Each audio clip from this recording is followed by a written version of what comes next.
Hello, hello. I hope everyone is well this afternoon, this evening, today. I'm sure there are a lot of people from all over the world on YouTube, so it could be any time where you're at. Something 15 anywhere in the world. I'm just sitting here with my dogs and our heat and blankets because it's still a little chilly for us here in LA. Just painted my fingernails. We just did the first layer.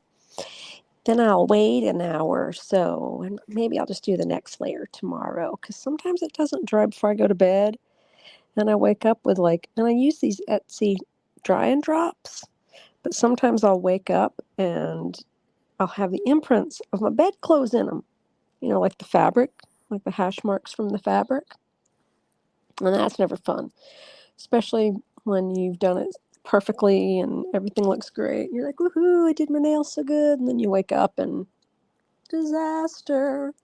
So, but I'm just sitting here. I'm thinking about what I'm going to have for dinner. All the usual boring stuff that goes along with life. I was trying to think of, I'm kind of making some decisions right now. I've got a couple of decisions to make about TV. I want to binge. I've decided I want to binge something, and I don't know what to binge. I'm kind of deciding between. What do you think, Lily? Should I binge? Lily's my little dog. Should I binge Supernatural or should I binge Outlander? Every time I say Outlander, I think Highlander. Now, see, that's a show I would binge, is the Highlander TV show if it came back on. Maybe I'll just binge the old Highlander TV show. I always thought that guy was really cute. What's his name? He's really cute. Adrian something, or what was that guy's name? Super cute. So yeah, I'm doing my nails. It's OPI color called Romantic Evening. Another Romantic Evening, spelled ramen and then tick and then evening. Another Romantic Evening. So it's a nice pink color. The last one I used, which was a pink color. I don't know why I'm in pink right now. Probably because when I do my nails red all the time, even though I put on a base coat, it makes them yellow, and I'm not here for yellow nails, so I'm trying to grow them out. And they're actually really growing out miraculously from the really, like, trash. I mean, I trashed them getting the gel off when my poor nail gal had a back problem and couldn't see me before I went to a place in New Orleans this last time for Halloween. So I tried the stuff I got off Amazon to remove it, and it did nothing but fuse the gels to my fingers. I trashed my nails. My one thumbnail is still splitting vertically. And I've been using this thing called the tea bag method, which, yeah. Anyway, but no, I think I've said this before, I'm probably just repeating myself, but you take a piece of tea bag, you empty the tea bag, and you cut it in the shape of your nail, and you put some nail glue down, then you put that piece of tea bag down on it, then you put nail glue over it again, and it makes it like a silk wrap for your nails. So I've been doing that, but I'm going to give it a break. I painted it, but I'm just going to cover it up with a Band-Aid and just try to give it a break, because it's really, that poor little thumbnail, it's trashed. So I'll just paint it. But yeah, I thought this color was a little more lilac than it is. It's actually, maybe it's lilac pink. I don't know. It's pretty dadgum pink. It's pretty bubblegum pink. So that's what I get for buying it online, huh? Shoes and fingernail polish. I shouldn't buy either of those online.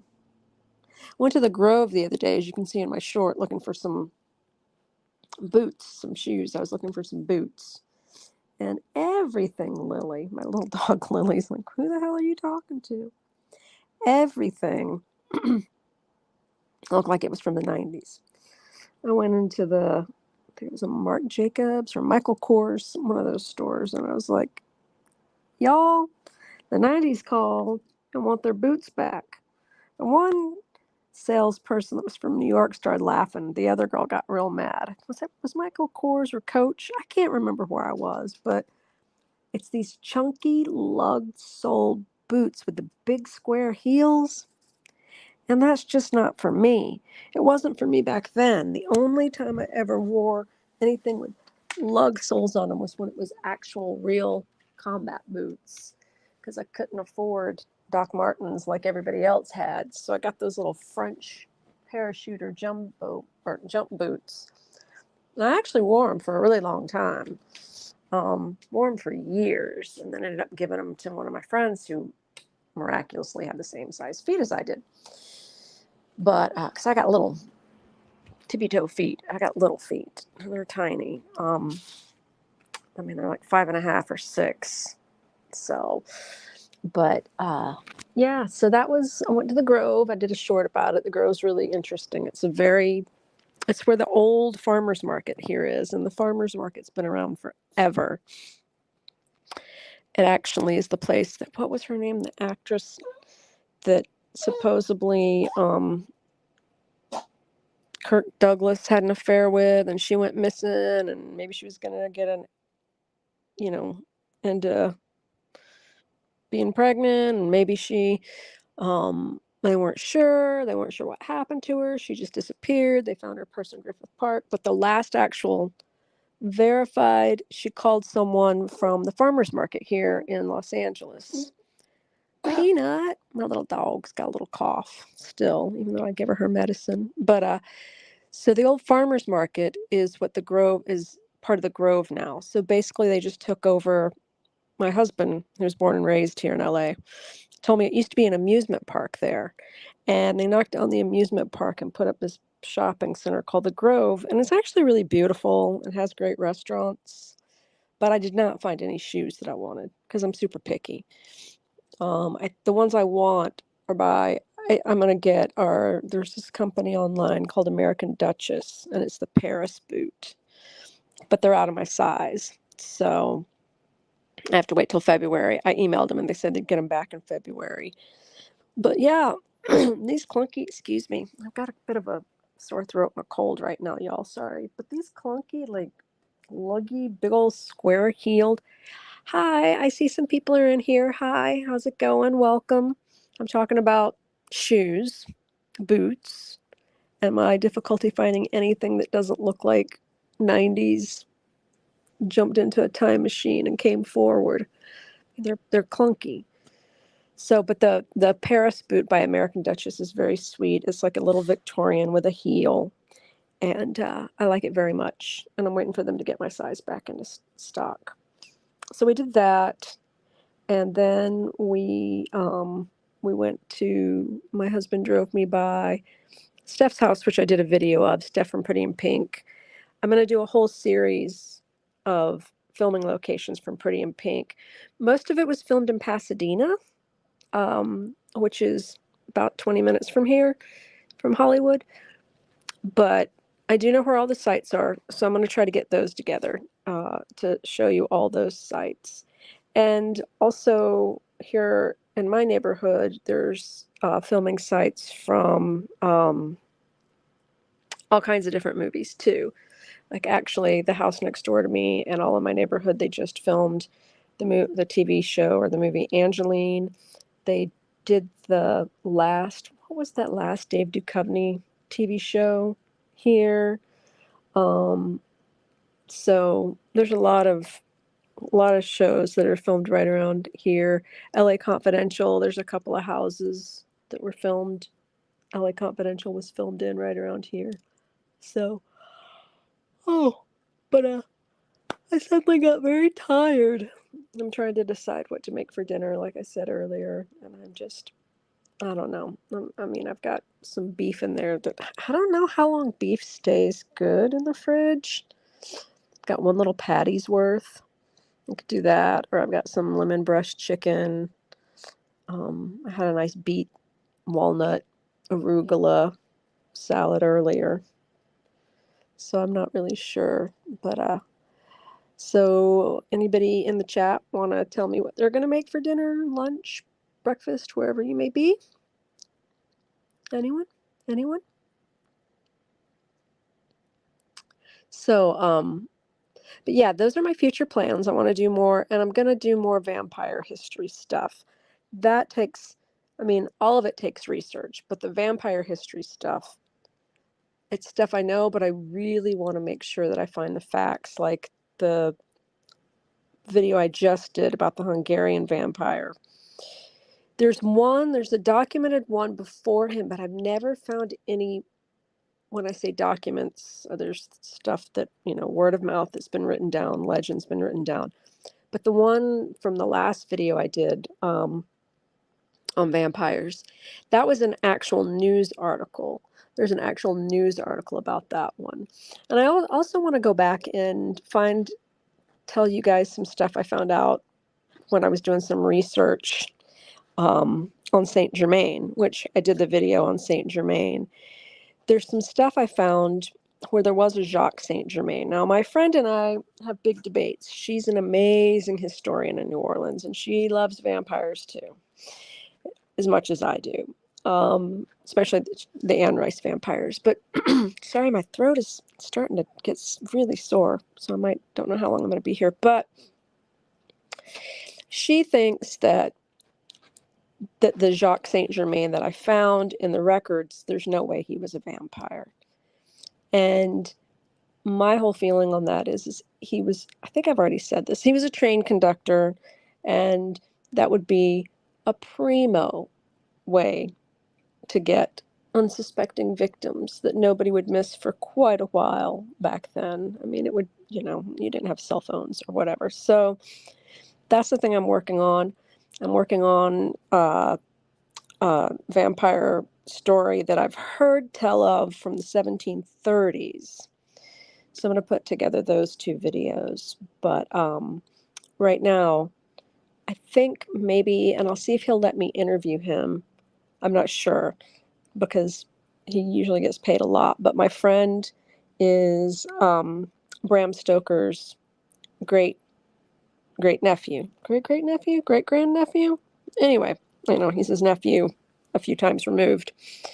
And he basically is the one that runs all the stuff that's modern about Dracula and Bram Stoker and everything. And I really, really, really want to get more into. He always talks about Dracula, which of course is Bram's most famous work. But there were a couple of other ones that I really would like to talk to him about, like Lair of the White Worm, which is mind-blowing. Hugh Grant's in it, in the movie version of it. It's by Ken Russell. The movie's by Ken Russell. He's the same one that did Gothic. And I also want to talk to him about Dracula's Guest and how that's done, and if it's actually ever been made into a properly accurate movie. But on a sad note, and it's not looking good, it just breaks my heart, speaking of Ken Russell did Gothic, which my 16-year-old heart loved. Julian Sands was in Gothic. Julian Sands was who I thought should play. Well, my first idea of playing Lestat in Interview with the Vampire was always Sting. Young Sting is always going to be Lestat in my mind. But then I really, really, really, when they were like, we need an actor, not a musician. And actually, Sting's done some really great acting. Brimstone and Treacle is a messed up movie. If you can find it, watch it. He's incredible in it and absolutely terrifying. I love him in Dune. There's other stuff he's done, Quadrophenia. So Sting is an actor, but Julian Sands. I love Julian Sands. I was actually just watching Rose Red, the first part, with my friend that's coming over tomorrow to watch the second part. I love Julian Sands. He played Shelley in Gothic. He also did a really great movie called A Vampire's Tale right after Interview with the Vampire came out. It was kind of their way of giving him a little bit of a part that was a vampire that wasn't Lestat. Yesterday makes a week that he's been missing, and he's dead. There's just no way around it. It breaks my heart to say it, but he's been missing in frigid weather on Mount Baldy I think he and a hiking companion went together, and I think they're both dead because it's been over a week now. Today made 8 days. Yesterday was a week. You you can, if he was near water, he could have lasted a little bit, but I'm afraid he's dead, and it breaks my heart because I love him so much. I love him in Agatha Christie. I watch everything Warlock. I watch everything A Room with a View. Everything he's ever done. He's one of my favorites. He really is, and I'm really sad about it. And I'm not going to cry. Never met the man, but I really enjoyed his work, and it breaks my heart for anybody who loves him. He's married with kids, and yeah, and I know people, of course, being here in Hollywood that know him, and one of my friends was saying he was just at a party with him not long ago, a Christmas party, and it just makes me really sad because I really do love him as an actor, and just he was such an important part of, because I went to school for romantic British, romantic poetry, basically romantic literature, Byron, Shelley, Keats, all those people. Jane Austen, Bronte sisters, just the whole thing. And one of the reasons that, I mean, visually, he was Shelley to me for so long because of Gothic. So I'm sad. I've already given in to the fact that he's gone. There's no hope. And I think everybody else has too. Nobody in the press, news, they're not saying anything. But speaking of depicting Shelley, speaking of Hugh Grant, there was a period of time when Hugh Grant did the small art films. This is before he did Emma and all that stuff, before he got really popular with that. I think he'd just done Emma when he got caught with the Sunset Strip hooker over here. But he did a movie where he played Byron, which is actually a pretty amazing, it's much more cohesive and much more true to Byron, called Rowing with the Wind. And if you can find it, I highly recommend it. It's a great movie. He does a great Byron. Johnny Lee Miller, who's I love Johnny Lee Miller. I just love him, love him, love him, love him, love him, love him, love him. He plays Byron, and he does a really good Byron. And we can bring that back to vampires because he's also in Dracula 2000 with Gerard Butler when Gerard was still smoking hot.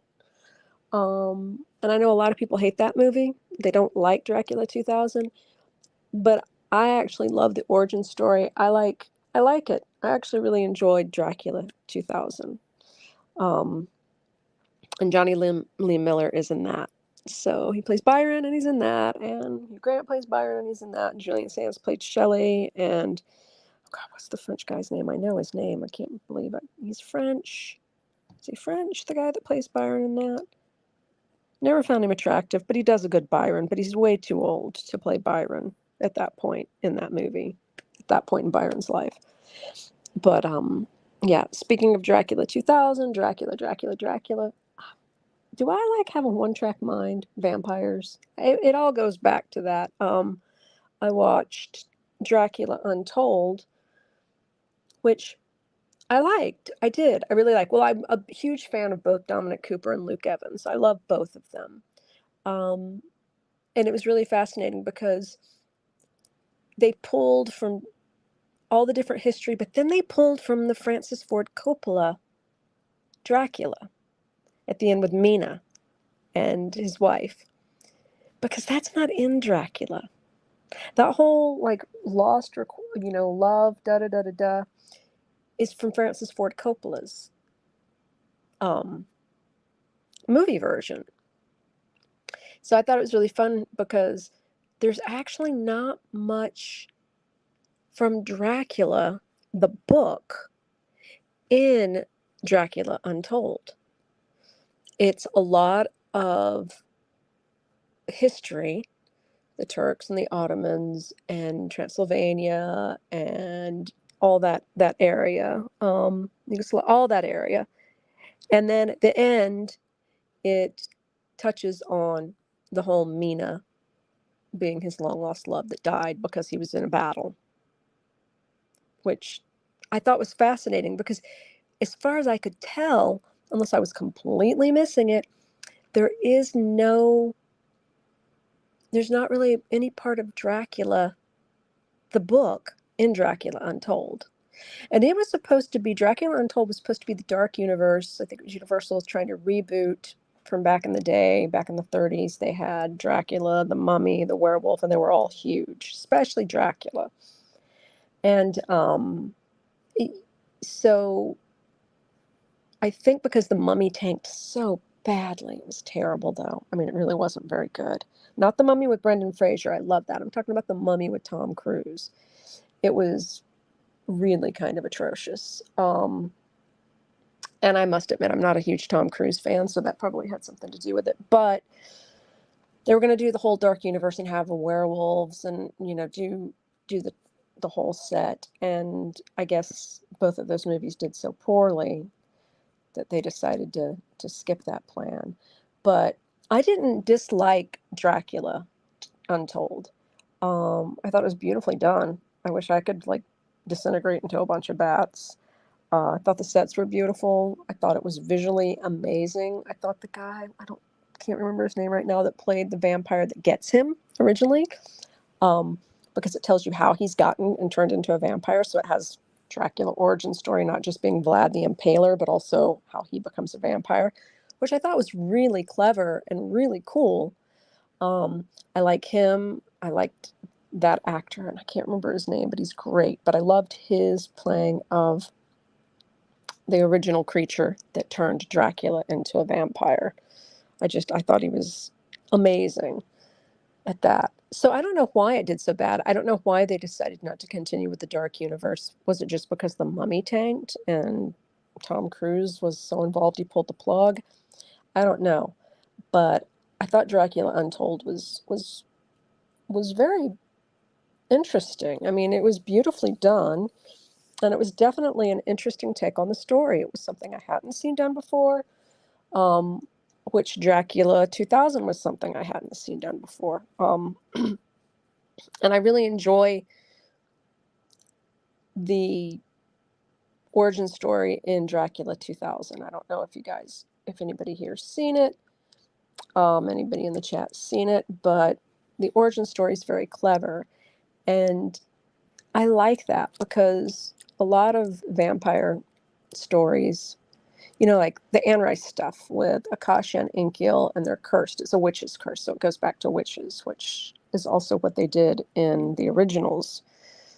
I like, and my main vampire story, the book that I'm basically almost finished with is set in 1810. Their origin story is very specific, and it ties into Greek mythology. But it's, I want to know their origin story. I like what Coppola did in Dracula, where, he'd cursed God so much that he became a vampire. I like what they did in Dracula Untold. I don't want to spoil it for anybody. I think you guys should all go see it or watch it. I love what they did with Dracula 2000, that origin story, how he became a vampire. So, I like a good vampire origin story. And what I mean by vampire origin, I'm still curious as to how, how in Dracula 2000 he became a vampire. In the originals how they became vampires. Not like they were bitten by another vampire and they became vampires. They're the originals. Dracula in Coppola's is the original. The originals are, like the name says, the originals.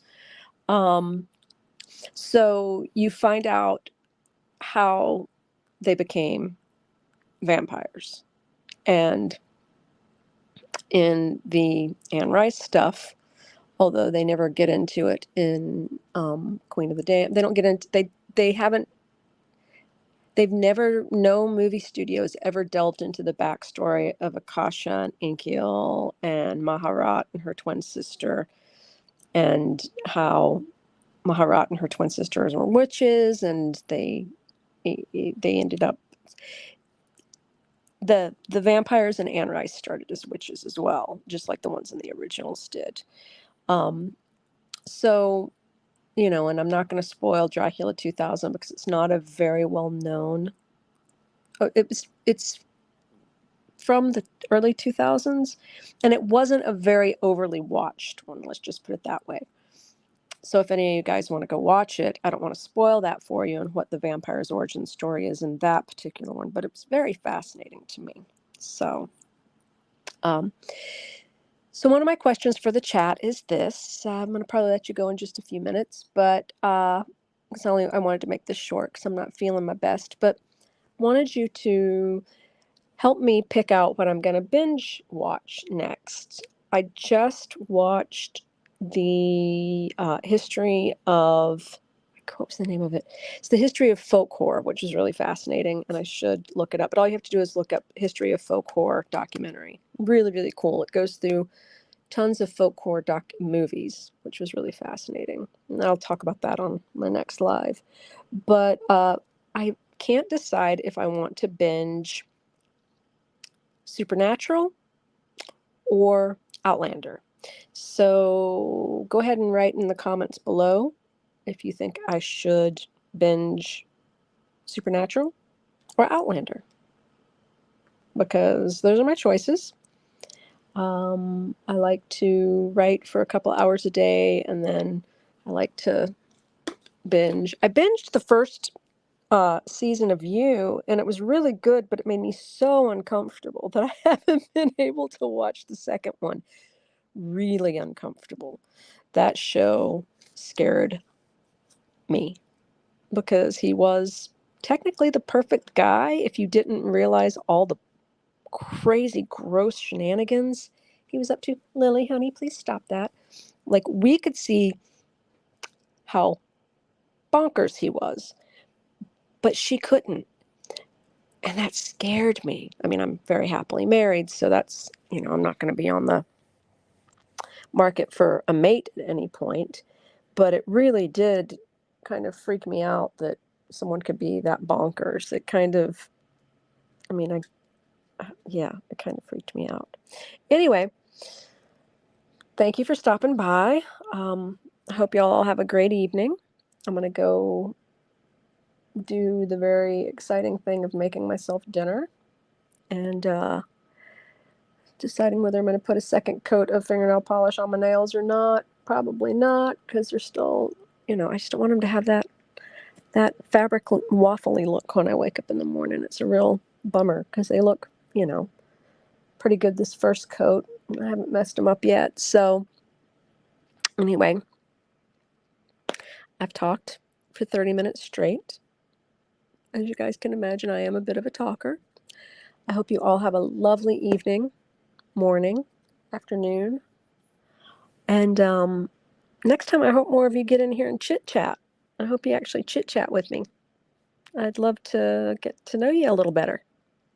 Anyway, quiet or not, I appreciate the heck out of you, and I want you all to know I thank you for stopping by and listening to my rambling, silly opinions.